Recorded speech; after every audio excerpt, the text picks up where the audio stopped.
అంతర్జాతీయ సమాజపు దృష్టిని మన వైపుకి మళ్లించే ప్రయత్నం. పాకిస్తాన్ తప్పుకుని భారతదేశంలో అంటే లైక్ ఇది డొమెస్టిక్ వైలెన్స్ తప్పించి ఇంటర్నేషనల్ వైలెన్స్ కాదని తెలియజెప్పేందుకోసం జరుగుతున్న ప్రయత్నం ఇది. అంటే అంతర్జాతీయ ఉగ్రవాదం, కాశ్మీరీ ఉగ్రవాదం అంటే అది కాశ్మీర్ది. మనం ఏమని చెప్తాం, ప్రపంచం ఏం తెలిసిపోయింది ప్రపంచానికి.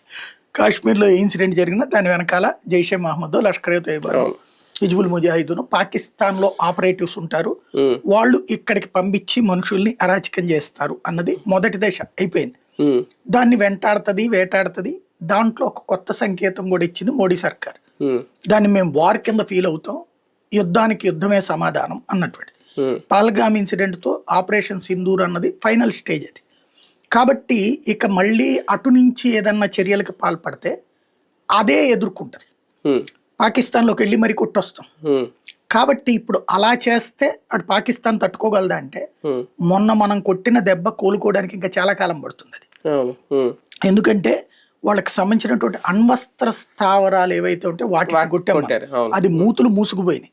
ఇప్పుడు స్థావరం పేల్చాల. స్థావరం పేలిస్తే ఈ పాటికి ప్రపంచం అంతా రేడియేషన్ తో ఉక్కిరి బిక్కిరి అయ్యేది. దాని లోపల ఉండే తీవ్రతను బట్టి ఆ పాకిస్తాన్ ఈ పాటికి బూడిద మిగిలేది. మన సరిహద్దు ప్రాంతాలకు కూడా ప్రాబ్లం వచ్చేది.